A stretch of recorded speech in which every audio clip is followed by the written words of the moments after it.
ഞാനിതൊക്കെ എല്ലാവരുടെയും കഥയുടെ കേട്ടോണ്ടിരുന്നു. ഇനി എനിക്ക് ഈ പ്രണയത്തെ കുറിച്ച് തന്നെ എനിക്ക് വേറൊരു കാര്യം ഉണ്ണിയുടെ അടുത്ത് ചോദിക്കേണ്ട. അതിന് തൊട്ട് മുമ്പേ നമ്മുടെ മൈൽ സ്റ്റോണിൽ തന്നെ കുറച്ച് നാളുകൾക്ക് മുമ്പേ ഉണ്ണി വന്നപ്പോ ഇതേ ഒരു സബ്ജക്റ്റിനെ കുറിച്ച് ഉണ്ണി ഒരു കാര്യം പറഞ്ഞിരുന്നു. അതെന്താന്ന് ഓർക്കുന്നുണ്ടോ എന്ന് എനിക്കറിയില്ല, നമുക്ക് നോക്കാം എന്താന്ന്. ആരുടെയും കല്യാണം കണ്ടിട്ട് അസൂയ തോന്നിയിട്ടുണ്ടോ? പിന്നെ ഇപ്പൊ എനിക്ക് അതാണ് പണി.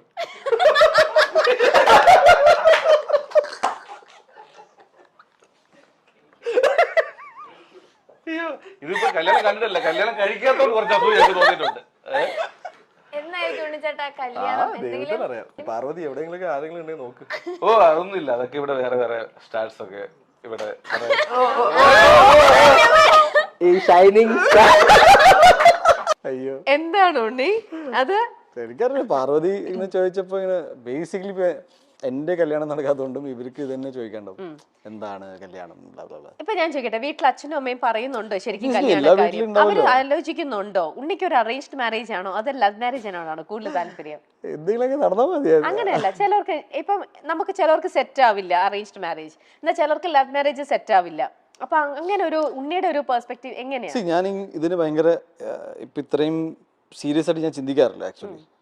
കല്യാണത്തെ കുറിച്ച് ഇതുവരെ സീരിയസ് ആയിട്ട് ഇങ്ങനെ അയ്യോ കല്യാണം നടന്നിട്ടില്ല അതുകൊണ്ട് എന്തോ പ്രശ്നമാണെന്ന് ഇല്ല. അത് അമ്മ പറഞ്ഞുകൊണ്ടിരിക്കല്ലേ മോനെ? ഡെഫിനറ്റ്ലി. അപ്പൊ നമ്മളിങ്ങനെ പറയും ഓക്കെ നിങ്ങൾ നോക്കൂ ഏതെങ്കിലും ഒരാൾ കണ്ടുമുട്ടുവാണെങ്കിൽ നമുക്ക് നോക്കാം.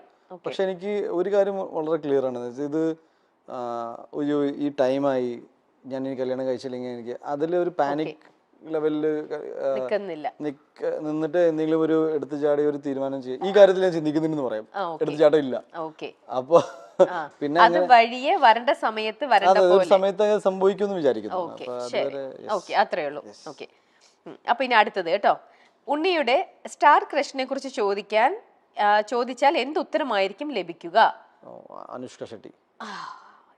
എല്ലാ മൂവീസും കാണാറുണ്ടോ?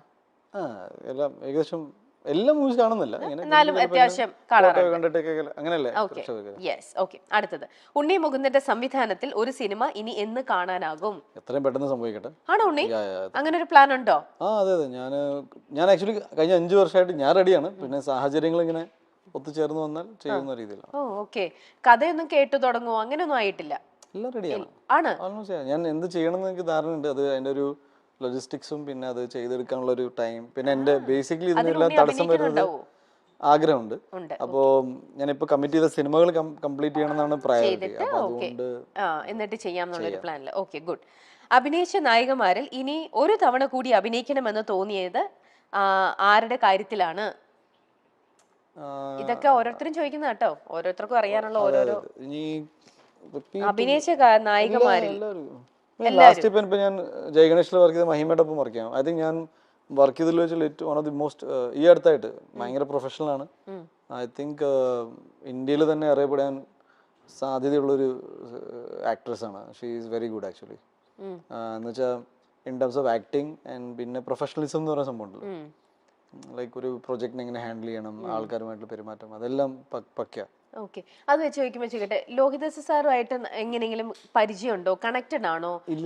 ഇല്ല, ഒന്നുമില്ല. എനിക്ക് ആഗ്രഹം ഉണ്ടായപ്പോ അച്ഛനോട് പറഞ്ഞു. അപ്പൊ അച്ഛന്റെ ഒരു ഫ്രണ്ട് ഉണ്ട്, ഗംഗാധരൻ അങ്കിൾ, തൃശ്ശൂര്. ഗംഗാധരൻ അങ്കിളുടെ ഫ്രണ്ടാണ് TG രവി സാറ്.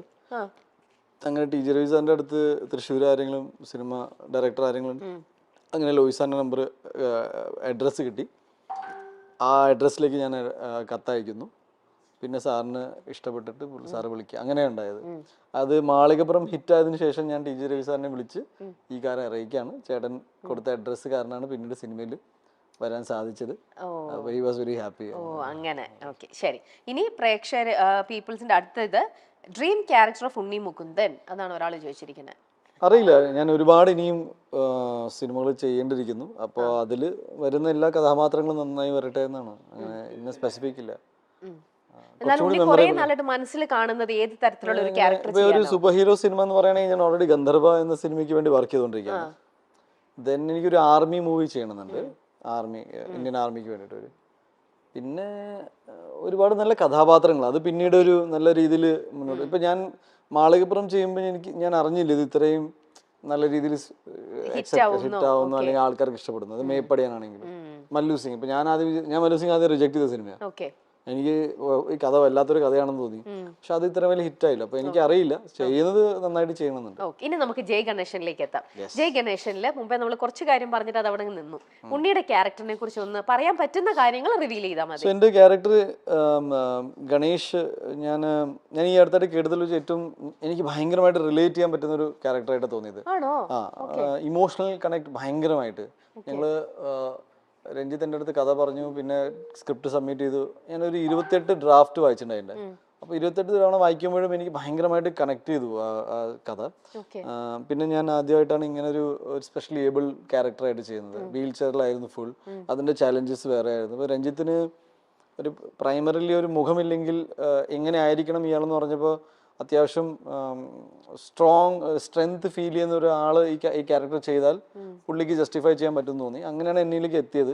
അപ്പം ഞാനും പിന്നെ ഇതിൻ്റെ ഫുൾ എനിക്ക് കഥ ഡീറ്റെയിൽ ആയിട്ട് പറയാൻ പറ്റാത്തതുകൊണ്ട് പറയാം, ഇതിൻ്റെ ഒരു ഇമോഷണൽ കണക്ട് ഭയങ്കര രസമാണ്. അതായത് ഈ സിനിമ ആര് കണ്ടാലും അവർക്ക് ഒരു kind of life is beautiful പറഞ്ഞ പോലെ ഒരു വളരെ പോസിറ്റിവിറ്റി അവർക്ക് കിട്ടും. ഒരു കാര്യം ഉറപ്പായിട്ട് പറയാണ്, എൻ്റെ എസ്പെഷ്യലി ഏബിൾഡ് സുഹൃത്തുക്കൾ, ബ്രദേഴ്സ് ഈ സിനിമ കാണുമ്പോൾ അവർക്ക് രോമാഞ്ചടിക്കും. ദാറ്റ് ഈസ് അവരെ സംബന്ധിച്ച് എനിക്ക് ഈ സിനിമ ഒരു രീതിയിലും മോശമായി ഈ കഥാപാത്രത്തെ ഇങ്ങനെ കാണിച്ചല്ലോ അങ്ങനെയല്ലാതെ ഒരു ഹീറോയിക് രീതിയിൽ തന്നെയാണ് സിനിമ നമ്മൾ ഇത് എന്താ പറയുക ഈ ക്യാരക്ടറിനെ നമ്മൾ പ്രസന്റ് ചെയ്യുന്നത്. പിന്നെ നല്ല ആക്ടേഴ്സ് ഉണ്ട്, നല്ല ക്രൂ കിട്ടി എനിക്ക്. പ്രൊഡക്ഷനും ഡിസ്ട്രിബ്യൂഷനും നമ്മൾ ഹാൻഡിൽ ചെയ്യുന്നത് UMF ആ ചെയ്യുന്നത്. പിന്നെ മൊത്തത്തിൽ മാളികപ്പുറം എന്ന സിനിമയ്ക്ക് ശേഷം എനിക്കൊരു ചെറിയ പ്രഷർ ഉണ്ടായിരുന്നു. ഇനി എന്ത് ചെയ്യണം, ഇത്രയും പ്രതീക്ഷകൾ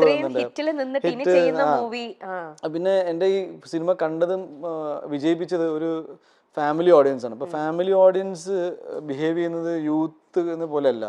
ഇവര് ആ സിനിമ കാണണമെങ്കിൽ അവർക്ക് ഒരാളല്ല സിനിമ കാണാം, 4 പേര് സിനിമ കാണാം. 4 പേര് എന്ന് വെച്ചാൽ ചുരുങ്ങിയത് ഒരു 1000 രൂപ, പിന്നെ ട്രാവൽ, സമയം മാറ്റി വെക്കുക. അപ്പോൾ ഒരു വലിയ ചെലവാണ്. ഇപ്പൊ ഒരു യൂത്ത് സിനിമ കാണുന്ന വെച്ചാൽ അയാൾ മാത്രം പോയി കണ്ടുവരും.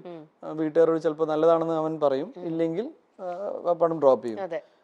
ഫാമിലീസ് ഒരു ആക്ടറിനെ ട്രസ്റ്റ് ചെയ്തിട്ട് സിനിമയിൽ പോകുന്ന ഒരു സ്വഭാവം കാണിക്കുന്ന ഒരു സ്വഭാവമുണ്ട്. ഞാൻ കുറേ പേരെ കാണുമ്പോൾ ഉണ്ണിയുടെ അടുത്ത പടം ഏതാന്ന് പറയുമ്പോൾ എനിക്ക് നല്ലൊരു സിനിമ അവർക്ക് കൊടുക്കണം എന്നുണ്ടായിരുന്നു, നല്ല സിനിമ. അപ്പോൾ ഒരു വർഷം ഇതിനു വേണ്ടി മാറ്റി വെച്ചൊന്നല്ല, ഇതിനിടയിൽ ഞാൻ തമിഴ് ചെയ്തിട്ടുണ്ട്. അപ്പം മലയാളത്തിലൊരു സിനിമ വരുമ്പോൾ ഒരു ഗുഡ് മൂവി ചെയ്തിട്ട് എനിക്കൊരു സേഫ്റ്റി. ഞാൻ കേട്ടിട്ടുണ്ട് ഈ ഒരു വർഷം ഉണ്ണി 300-400ഓളം സ്ക്രിപ്റ്റുകൾ കേട്ടു, കണ്ടു, വായിച്ചു പോയി. ഞാൻ മാത്രമല്ല, പിന്നെ എന്റെ ടീം ഒരുപാട് പേര്, ഞങ്ങൾ ഒരുപാട് സ്ക്രിപ്റ്റ് വായിച്ചു. അതെ, അപ്പൊ അതിൽ നിന്ന് ബെസ്റ്റ് ആയിട്ട് തോന്നിയ ഒരു തവണയാണ്. അപ്പൊ എന്തായാലും ഐ എം ഷുവർ ജയ് ഗണേഷ് എന്ന് പറയുന്നതിനകത്ത് ഒരു സംഭവം ഉണ്ടാവും. അതിന് ഉണ്ണിയുടെ കരിയറിൽ തന്നെ ഇതുവരെ ചെയ്തതിനെക്കാട്ടിലും ഇപ്പൊ പറഞ്ഞ പോലെ ആ ചാലഞ്ചിങ് തന്നെയായിരുന്നു ആ ഒരു ക്യാരക്ടർ ചെയ്യാന്ന് പറയണത് അല്ലേ? എനിക്ക് ഭയങ്കര ശാരീരികമായിട്ടും മാനസികമായിട്ടും എന്നെ ഭയങ്കരമായിട്ട് ടച്ച് ചെയ്ത ഒരു ക്യാരക്ടറാണ്. ഒരു സിനിമ ചെയ്തതിന് ശേഷം എനിക്ക് സങ്കടം തോന്നിയെന്ന് വെച്ചാൽ ഒരു സിനിമ ചെയ്യേണ്ടി വന്നു എനിക്ക്. ഇത്രയും സ്പെഷ്യലി ഏബിൾഡ് ആയ അല്ലെങ്കിൽ ഭിന്നശേഷി നിൽക്കുന്ന സുഹൃത്തുക്കളെ അവരുടെ ലൈഫിനെ കുറിച്ച് മനസ്സിലാക്കാൻ. നമ്മുടെ സൊസൈറ്റി ഡിസൈൻഡ് നമ്മളെ പോലെ ഇങ്ങനെ ജീവിച്ചു പോകുന്ന ആൾക്കാർക്ക് വേണ്ടിയിട്ടാണ്, എൻജിനീയർഡ് ഫോർ ദാറ്റ്. ഒരു റൂമിലേക്ക് കയറുമ്പോൾ ബുദ്ധിമുട്ട്. ഞാൻ ചുമ്മാ വീൽ ചെയറിൽ റൂമിൽ കയറുന്ന സീക്വൻസിന് ഞാൻ തലകുത്തി വീണു. എനിക്ക് അന്ന് ഉണ്ടായ സങ്കടം ഞാൻ വീണതിന്റെ അല്ല, ഇതൊക്കെ നമ്മളിതിനെ നമ്മുടെ ശ്രദ്ധ പോയിട്ടില്ലല്ലോ ഇതില്. സോ ഡെഫിനറ്റ്ലി ഈ സിനിമ കൊണ്ട് ഞാനതൊരു നല്ല വ്യക്തി എന്ന രീതിയിലും മോർ എന്താ പറയാ കമ്പാഷനേറ്റ്, നമുക്ക് അറിയാൻ പറ്റി, ഫീൽ ചെയ്യാൻ പറ്റി, ഇമോഷണൽ കുറേ സാധനങ്ങൾ. പിന്നെ ഞാൻ പറയട്ടെ, ദൈവം എന്ത് ടെൻഷൻ വന്നാലും എന്നെ ഇങ്ങനെ ആക്കിയല്ലോ എന്നതിന്റെ ഒരു കടപ്പാടുണ്ട് ദൈവത്തിനോട്. എന്ന് വെച്ചാൽ ഓക്കെ, എവറിങ് ഈസ് ഫൈൻ. നമ്മുടെ ആരോഗ്യം നമ്മുടെ കൂടെ ഉണ്ടെങ്കിൽ തന്നെ വലിയ കാര്യം.